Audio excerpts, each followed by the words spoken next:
Hello guys, welcome to the Sim Shack. I've got a few little things that Honeycomb have sent me today, some of their additional products they want me to take a look at and review today.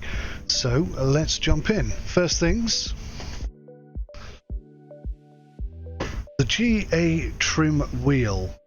Now when I looked at this online, I thought this was going to be a solid item, and I thought I was going to have to remove this trim wheel here in order to put this one on, but no, it turns out this is actually just a sleeve effectively that goes over the top of it.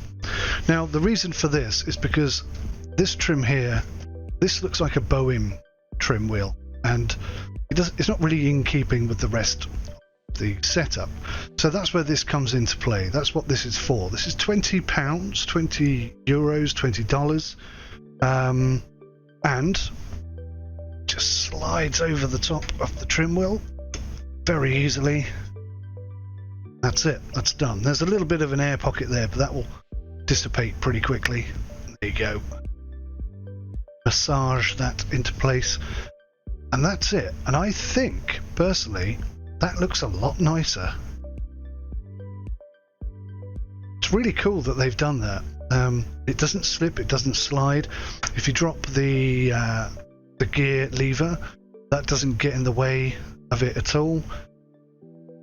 In typical Honeycomb style, that is absolutely perfect. Really impressive stuff. So yeah, I like that very much. And truth be told, I don't think I'll be taking that off now. Prefer that to the default original. That's really nice. So very happy about that. Let's take a look at the next item. During my original review, Honeycomb Bravo Quadrant, I did highlight that these gaps here were going to attract a lot of dust, and they do have these sort of rubber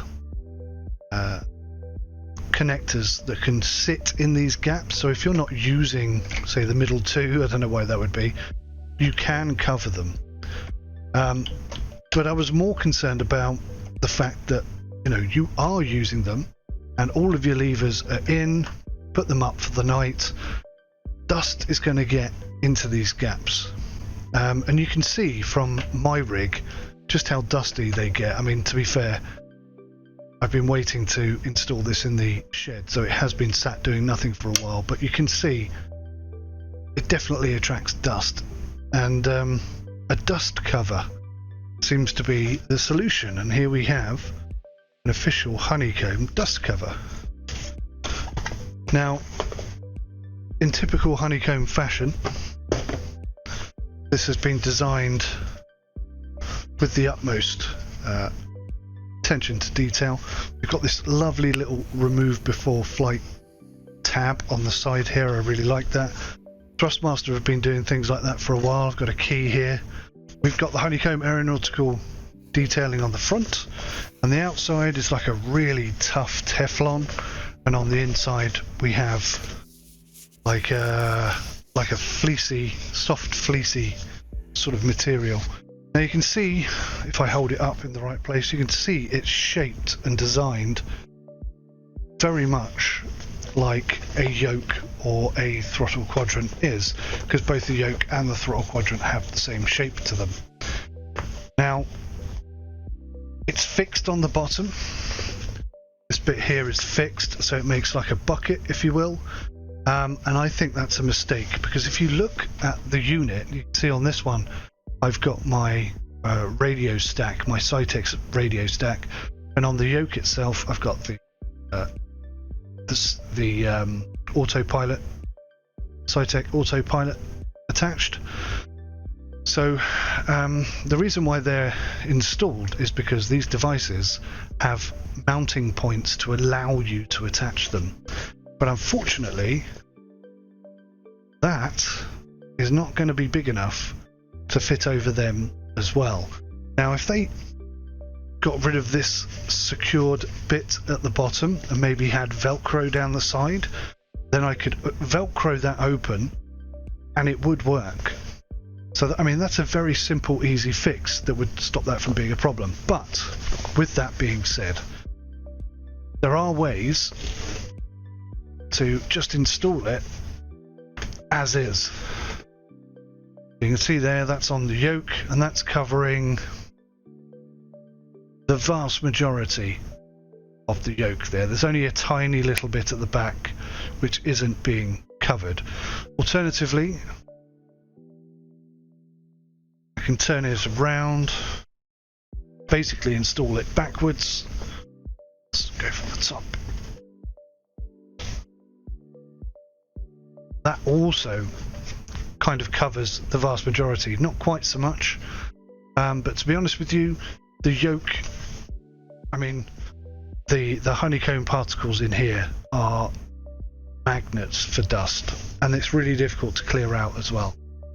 So there is that to worry about, but I'm more concerned about the Bravo and the points inside getting dusty and gummed up and not being responsive. So in the same vein, this does fit.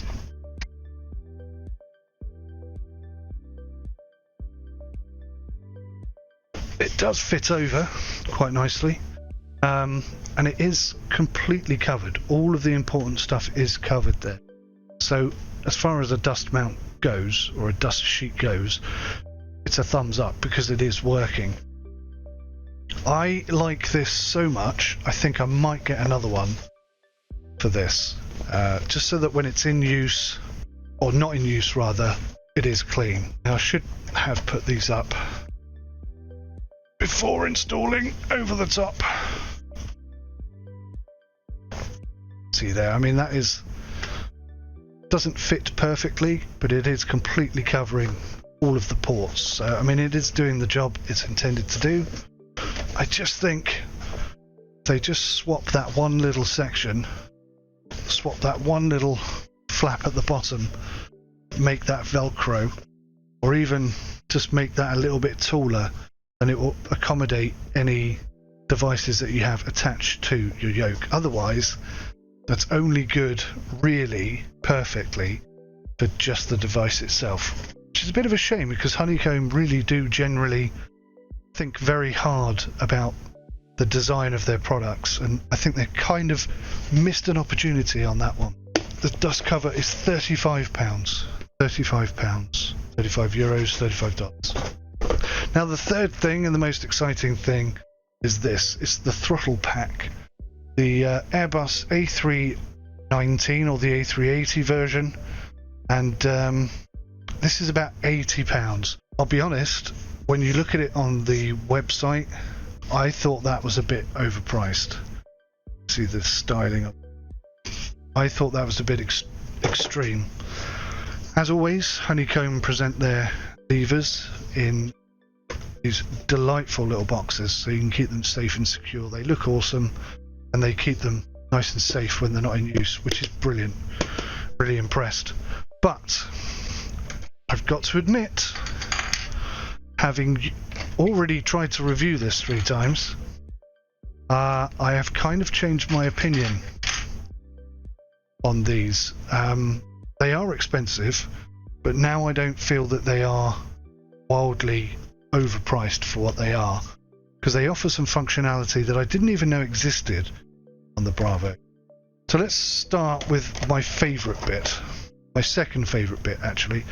This is a flaps lever. See that it has a spring, spring-loaded system. Now there's a brilliant YouTuber who creates 3D printable mock-ups, and what they've done is they've printed something like this in addition to a section that sits over here, and what that does is it gives you solid detents, so you know exactly how many notches of flaps you're putting on.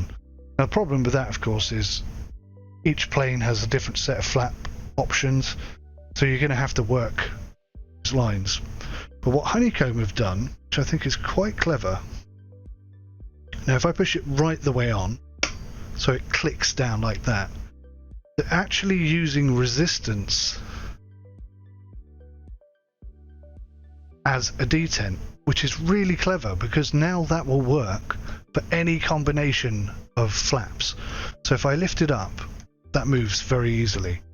If I let go of that release catch, that is now not moving at all.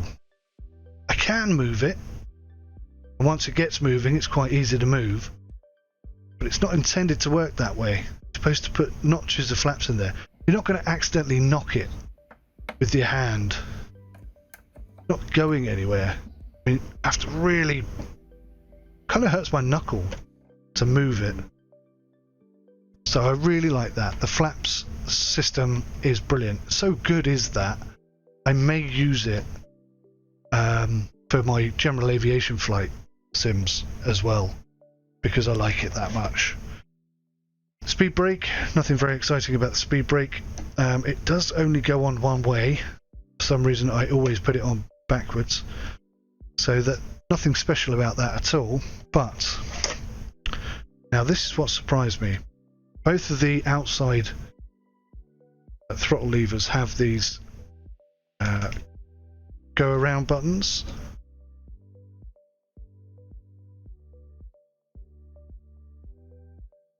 That's nice to have, but the best bit about this is the two center throttles have these spring-loaded reverser arms, and they feel really good. They're really nicely designed. They work really well, but this is the best bit. I always complained about the lack of detent on pretty much all throttle quadrant systems, and I've got to say, not only does that feel brilliant in the hand, that really feels natural. It's a little bit smaller than the real life thing, but it fits in your hand really easily. You've got full control all the way through. It's really good. But the best bit is this. If I just drop these spring-loaded reverser arms and pull it back, you'll notice that the two middle ones only go so far. The reason why they only go so far is because there is a solid 100% solid detent there. I can only move it past that by putting the reversers on. I'm going to get the mic nice and close so you can hear the click. Hopefully you could hear that. But that's how solid that detent is. That is not, I'm never going to accidentally put that into reversers. It's never going to happen, which is very cool. Not quite sure why the two outside ones don't have the same thing. I'm going to have to look into that. Maybe it's part of the design. Maybe it's because of the aircraft. I'm not sure. But these two middle ones with this detent system, very impressive. I like that immensely. It's up to you to decide whether or not it's worth 90 quid, but I've got to say, I didn't before I got my hands on it. Now, I think it's expensive, but for good reason. That makes sense. I'm really looking forward to trying these out. So yeah, that concludes the unboxing. Thank you very much to all of you for watching. Of course, to Honeycomb, providing us with all this great stuff, and it's hugely appreciate it. Thanks for watching. See you in the next one. Bye now.